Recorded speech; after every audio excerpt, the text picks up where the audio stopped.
Sergio Aguayo, Denis Dresser y Lorenzo Meyer en Aristegui en Vivo. Mesa Política. Una mesa para analizar y discutir, bueno, pues este primer año de gobierno de Andrés Manuel López Obrador, que es lo obligado. ¿Cuántas cosas han ocurrido en estos 12 meses desde que López Obrador tomó la presidencia de México, tomó protesta como presidente de la República? Denise Dresser, buenos días y bienvenida. Hola, buenos días, Carmen. Sergio Aguayo, buenos días, Sergio, bienvenido. Buenos días, se te trabó la lengua. Se me trabó la lengua, doctor, pero aquí estamos. Gracias, Sergio, por estar aquí esta mañana. Doctor Lorenzo Meyer, un abrazo. Lorenzo, buenos días. Buenos días, Carmen. Bueno, pues estamos frente a este balance obligado, 12 meses, con cuántas cosas. Denise, ¿cómo has visto el asunto y qué balance se puede hacer una mañana como esta? Yo creo que vivimos la combinación cotidiana de sentimientos encontrados. A veces el entusiasmo, a veces la duda, el aplauso, la crítica. Creo que el gran triunfo de López Obrador en este año es en realidad haber sacudido al país. El gran pendiente es demostrar que el cambio que impulsa será para progresar y no para involucionar. Para mí lo bueno de la llamada Cuarta Transformación deriva de entender las ausencias y los abusos del Estado. Lo mejor de este año ha sido el viraje en favor de las víctimas, en favor de la Comisión de la Verdad sobre Ayotzinapa, la Comisión Nacional de Búsqueda, las disculpas públicas a periodistas acosados o luchadores sociales injustamente apresados. Creo que después de tantos años de negar la represión y las desapariciones, alienta saber que han llegado al poder personas conscientes del daño que el Estado autoritario ha dejado tras de sí. Eso sí me parece transformador.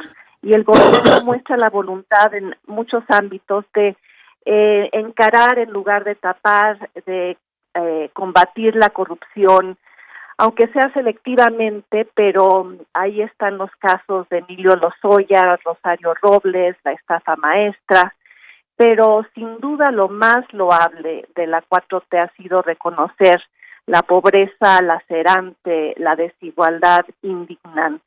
Lo más aplaudible de este año ha sido colocar en el centro del debate público, en el centro de la atención, aquello que llevaba decenios en la periferia, el México al que muchos no quieren mirar, el México al que muchos le temen, el México con una subclase permanente de 53 millones de pobres, para los cuales el sistema económico, político, social no ha funcionado. Ahora va a haber 23 millones de personas que van a recibir dinero directamente del gobierno, sin intermediarios. Y por lo menos en el corto plazo su vida indudablemente va a ser mejor. Hay miles que ya se están beneficiando del aumento en el salario mínimo y ahí está cierto optimismo cauto en torno a la reforma laboral que podría democratizar a los sindicatos. Pero al mismo tiempo está lo malo o lo preocupante, escuchar a un presidente que propone borrón y cuenta nueva con respecto a la corrupción peñanetista, que sugiere someter a consulta popular si se indagará al expresidente Peña Nieto. Ahí están las consultas populares patito al margen de la normatividad constitucional, los memorándums presidenciales que hemos visto con los cuales se da órdenes al gobierno federal de saltarse la Constitución, los ataques constantes en la mañanera al Poder Judicial, a los órganos reguladores, a la sociedad civil, a los periodistas, la construcción de un aeropuerto en Santa Lucía, un aeropuerto civil-militar que por cuestiones de seguridad nacional se ha resguardado toda la información concerniente a contratos, costos, etcétera, por 5 años. El aumento de las adjudicaciones directas en los contratos asignados por el gobierno, el envío de ternas de incompetentes e incondicionales a los órganos reguladores, la ministra contratista en la Suprema Corte, la austeridad deseable aplicada, pero a veces sin ton ni son, y yo creo que con impacto de largo plazo en la gestión y el profesionalismo gubernamental. Y probablemente lo más preocupante o negativo es el hecho de que ahora estamos en un escenario de crecimiento cero, lo cual genera, creo que la palabra que define el último año, que es la palabra incertidumbre, porque la curva de aprendizaje de este gobierno está resultando muy empinada.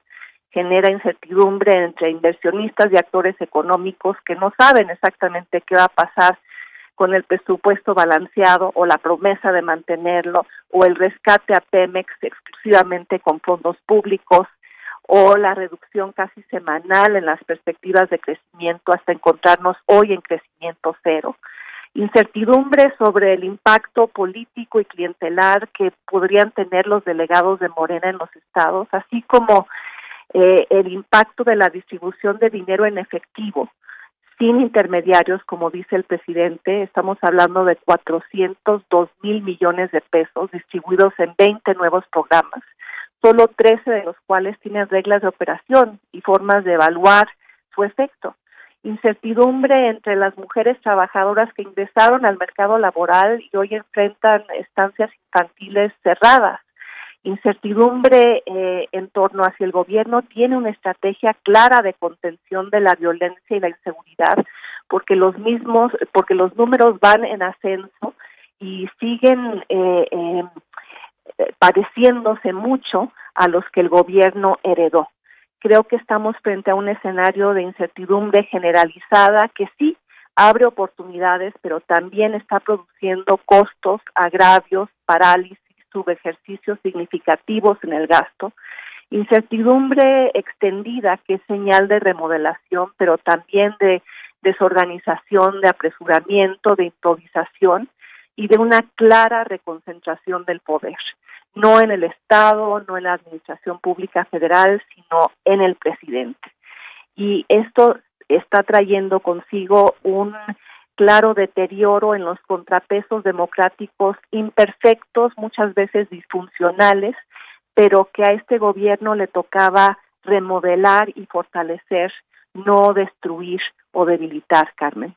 Así es como estoy viendo las cosas. Gracias, Denise, por este balance que hace. Sergio, ¿cómo ves tú este año? Luces, sombras, ¿cómo lo ves? Carmen, creo que Denise ya hizo una muy buena síntesis de lo positivo y lo negativo del gobierno de la Cuarta Transformación.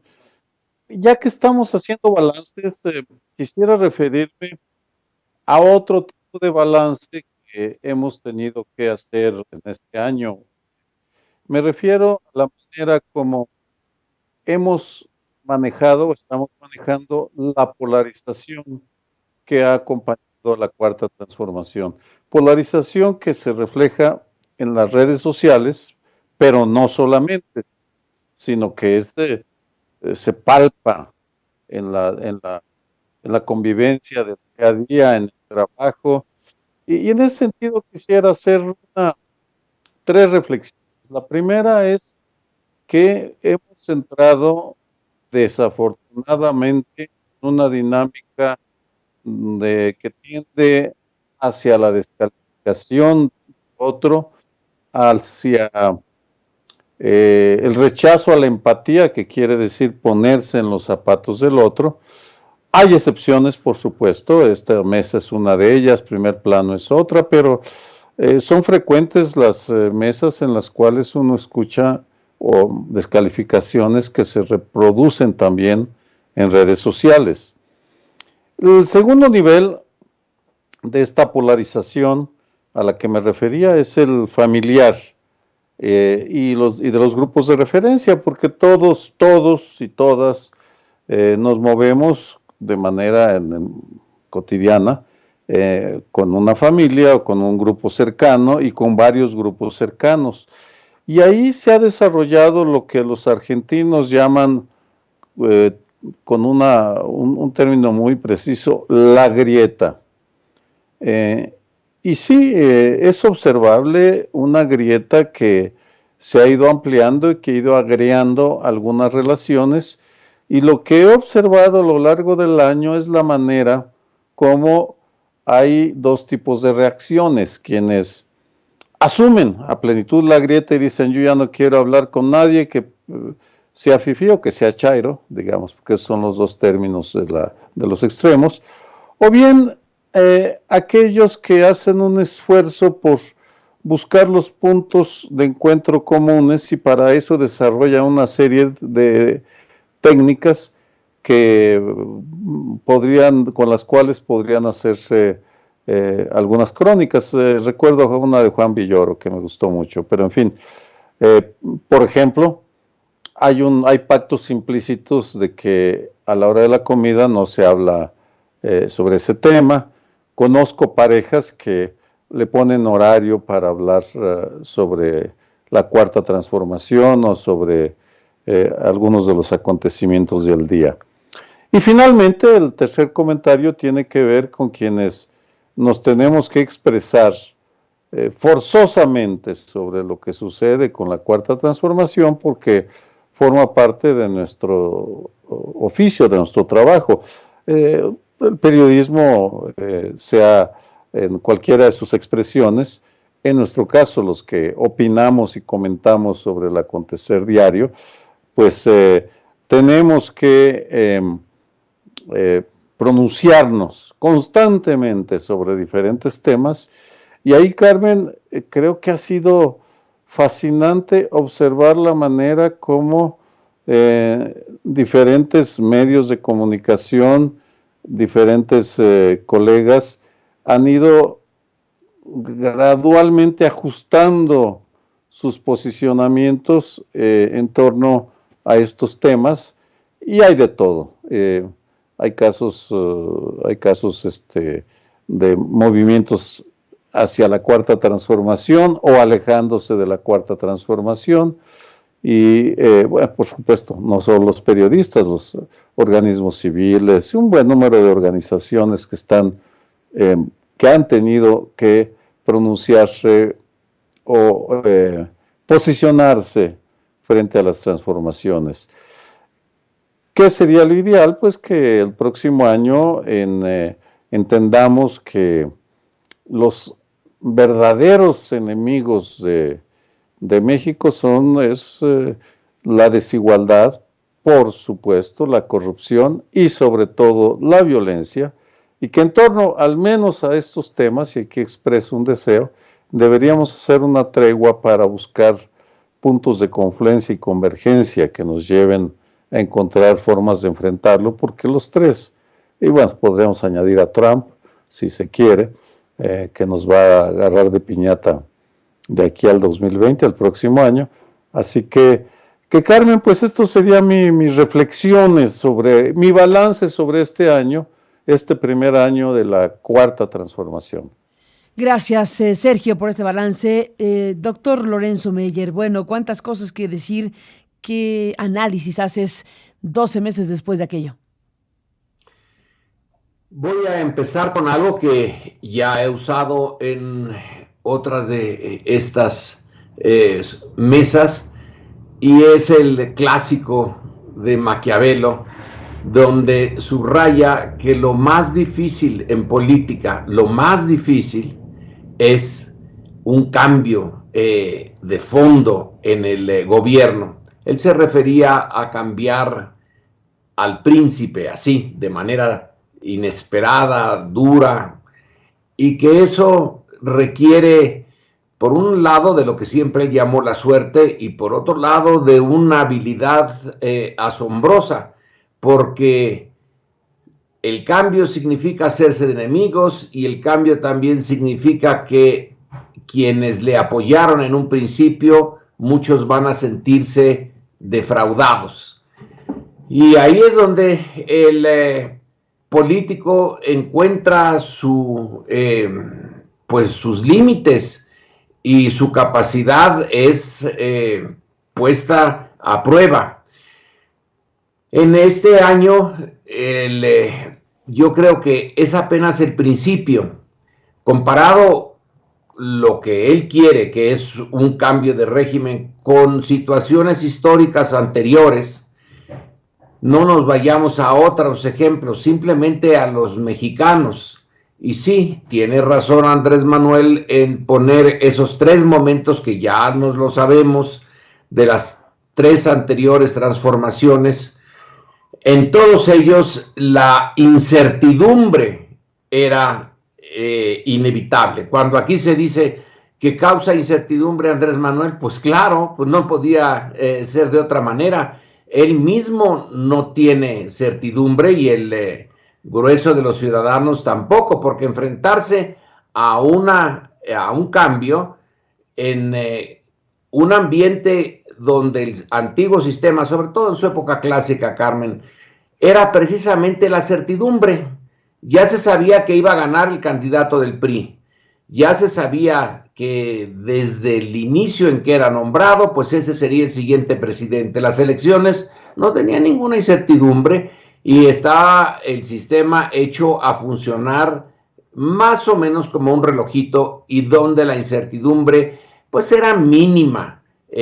Cuál era el carácter del nuevo mandatario y que ahí podía introducir algunos cambios, pero nada más. La concentración de poder que ahora se dice que está buscando Andrés Manuel, pues era la norma. La incertidumbre es hoy un elemento, por un lado, inevitable y por otro, casi diría yo, indispensable. Si se va a cambiar las cosas de fondo, ciertamente que se va a enfrentar a situaciones inéditas y que de alguna manera, en unas más que en otros, son decisiones en que cuando se toman no se sabe exactamente a dónde van a ir a dar. Así que el primer año es un año apenas donde se inicia el proceso, que es un proceso muy complicado. Me gustaría que nos enfocáramos en una de las metas que se propuso Andrés Manuel hace ya mucho tiempo, antes incluso de que se llegara a esa coyuntura del 2006 tan poco satisfactoria en sus elecciones.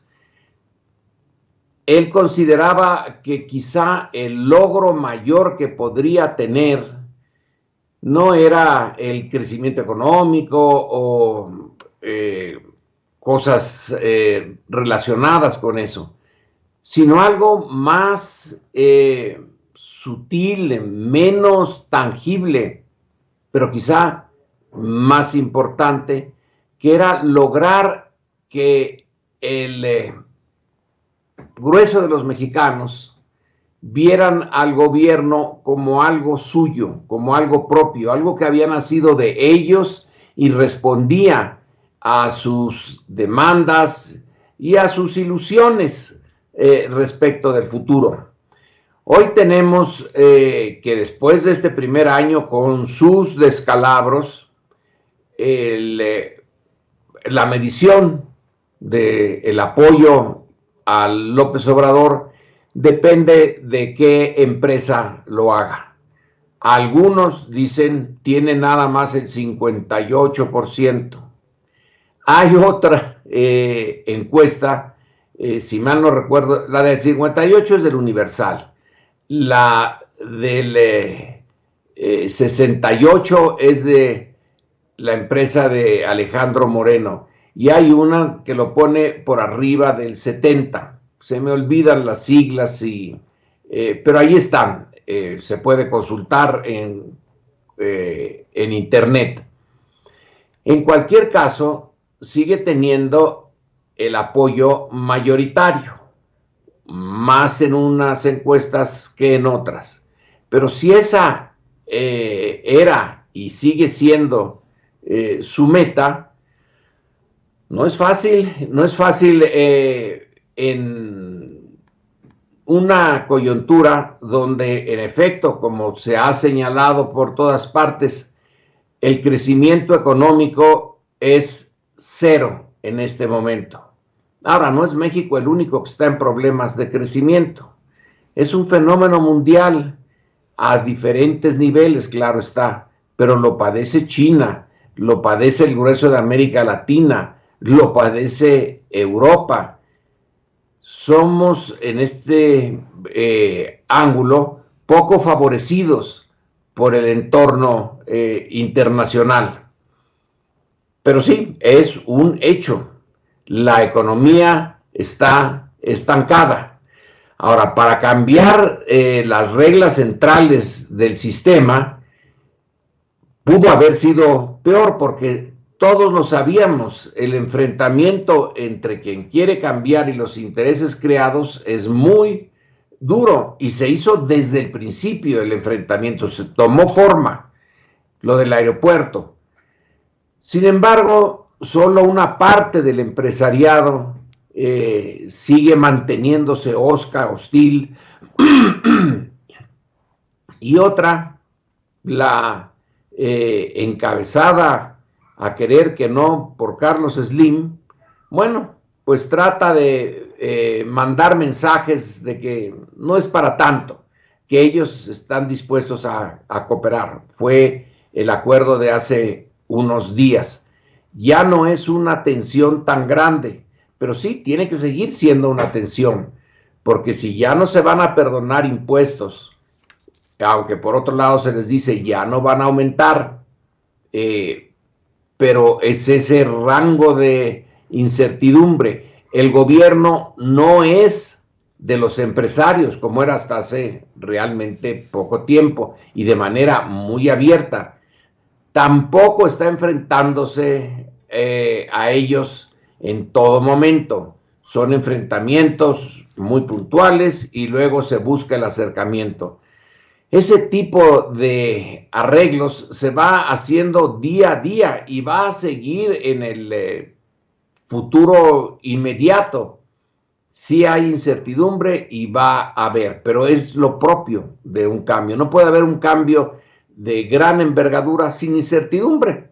Es una, en cierto sentido, es una apuesta. Hay cambios que han tenido más éxito que otros. Pero pensémoslo otra vez, insisto, y con esto no quiero terminar.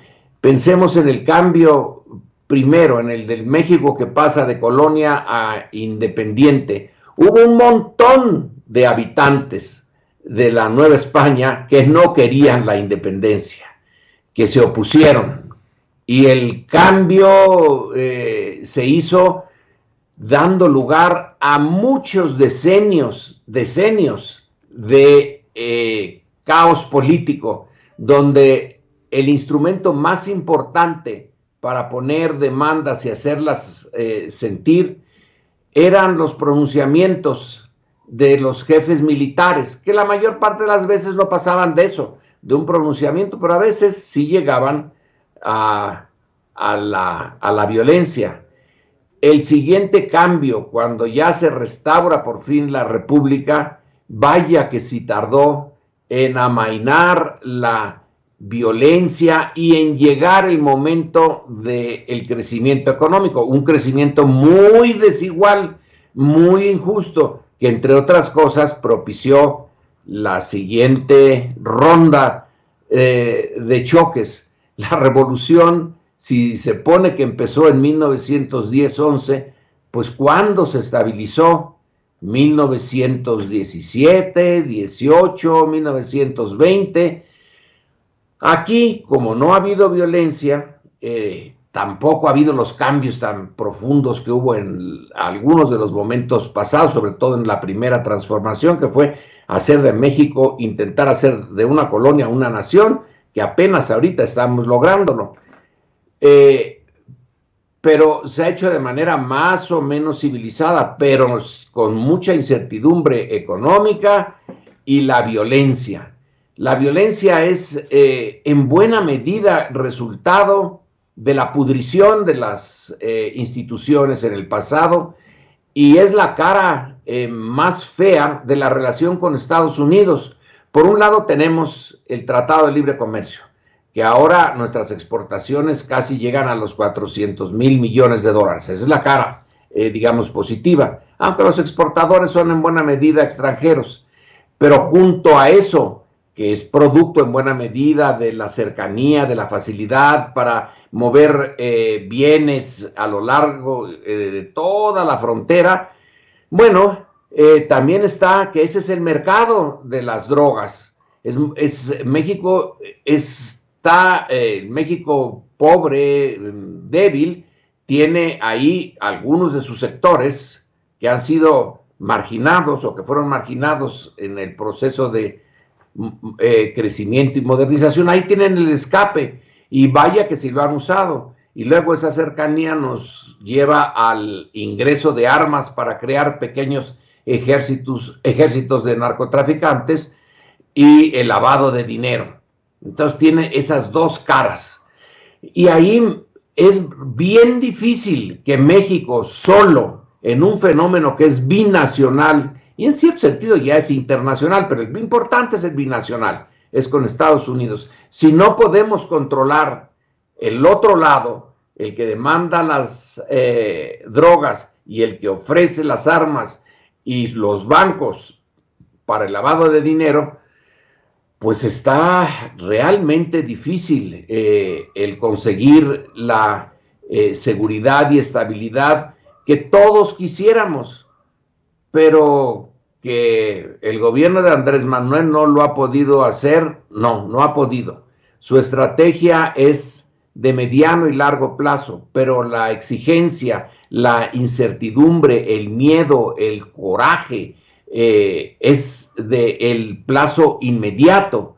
Y ahí tiene un problema. Él dice que en un año va a sentarse el cambio, pero esto de la violencia y la incapacidad del Estado para imponerse sobre el crimen organizado es un problema internacional para nosotros. Y si no tenemos el compromiso del otro lado bien establecido, esto va a seguir. Yo no sé hasta qué punto mine las posibilidades de la cuarta T, pero en fin, el hecho es que por el lado de la voluntad política está el cambiar un sistema que hacía ya mucho tiempo que había dejado de funcionar, y sí tiene costos